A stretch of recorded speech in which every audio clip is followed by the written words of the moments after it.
সিলেটের পাথর লুটের ৮০ কোটি টাকার কমিশন সরাসরি ঢুকেছে স্থানীয় প্রশাসনের পকেটে, যার মধ্যে বিভাগীয় কমিশনার, জেলা প্রশাসক, এসিল্যান্ড, সিভিল প্রশাসন, ওসি, সার্কেল এসপি, কোম্পানিগঞ্জে দায়িত্বপ্রাপ্ত ৪ জন ইওনোর সরাসরি মদত ছিল পাথর লুটপাটে।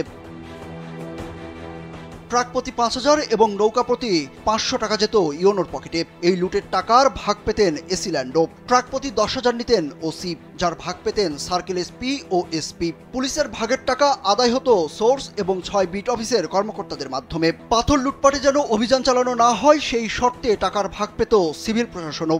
এছাড়া সিলেট ডিবি পুলিশেও যেত টাকার ভাগ। পুলিশের বিশেষায়িত শাখা পিআইও, যারা পুলিশের দুর্নীতির খুঁজে দেখত, তারাও ভাগ ছেড়ে দেয়নি। এছাড়া নৌকা প্রতি ৫০০ টাকা করে কমিশন নিয়েছেন বিজিবির কোম্পানি কমান্ডার ইকবাল হোসেন। পাথরের টাক না আটকানো, অভিযান না চালানো এবং পাথর উত্তোলনে বাধা প্রদান না করা, এই ৩ শর্তে পুলিশকে দেওয়া হতো ট্রাক প্রতি ১০,০০০ করে টাকা। সব মিলিয়ে ৪ কোটি ঘনফুট পাথর লুটপাটের পুরো কমিশন ঢুকেছে স্থানীয় প্রশাসনের পকেটেই। এছাড়াও আওয়ামী লীগ, বিএনপি, জামায়াত ইসলামী এবং এনসিপির ৩১ নেতাকর্মী সহ ৪২ জন সরাসরি জড়িত ছিলেন পাথর লুটে। দুর্নীতি দমন কমিশন সহ রাষ্ট্রীয় বেশ কয়েকটি গোয়েন্দা সংস্থার তদন্তে উঠে এসেছে এসব তথ্য। ৫ আগস্ট পরবর্তী সময়ে প্রায় ৪ কোটি ঘনফুট পাথর লুটপাট হয়েছে। এখন পর্যন্ত লুট হওয়া ২% পাথরও উদ্ধার করতে পারেনি প্রশাসন।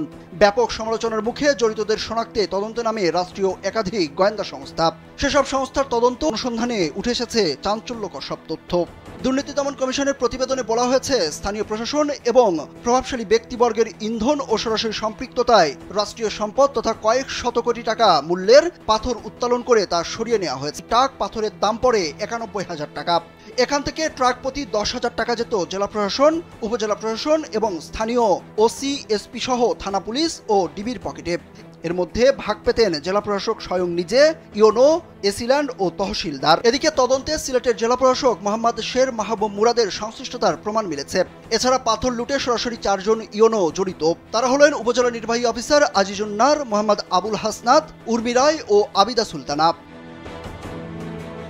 একাধিক তদন্ত প্রতিবেদনে বলা হয়েছে, উপজেলা নির্বাহী অফিসারগণ তাদের দায়িত্ব পালনকালে নামমাত্র ও লোক দেখানো কিছু ব্যবস্থা ছাড়া পাথর লুট বন্ধে তেমন কোনো কার্যকর ব্যবস্থা গ্রহণ করেননি। এর বিনিময়ে তহসিলদার, এসিল্যান্ড, উপজেলা নির্বাহী অফিসার, জেলা প্রশাসক ও অন্যান্যরা ট্রাক প্রতি ৫,০০০ এবং প্রতি বার্কি নৌকা থেকে ৫০০ টাকা করে কমিশন পেয়েছেন। তদন্ত প্রতিবেদনে বলা হয়েছে, সিলেটের পুলিশ সুপার মোহাম্মদ মাহবুবুর রহমান সাদা পাথর বন্ধে তেমন কোনো কার্যকর ব্যবস্থা গ্রহণ করেননি। কোম্পানিগঞ্জ থানার অফিসার ইনচার্জ হিসাবে দায়িত্ব পালনকালে উজাইর আল মাহমুদ আদনান সহ সংশ্লিষ্ট থানার পুলিশ কমিশন নিয়ে সাদা পাথর লুটপাটে সহায়তা করেছেন। থানা পুলিশের নির্দিষ্ট সোর্স আবার কখনো নিজেরাই এই চাঁদার টাকা উত্তোলন করতেন।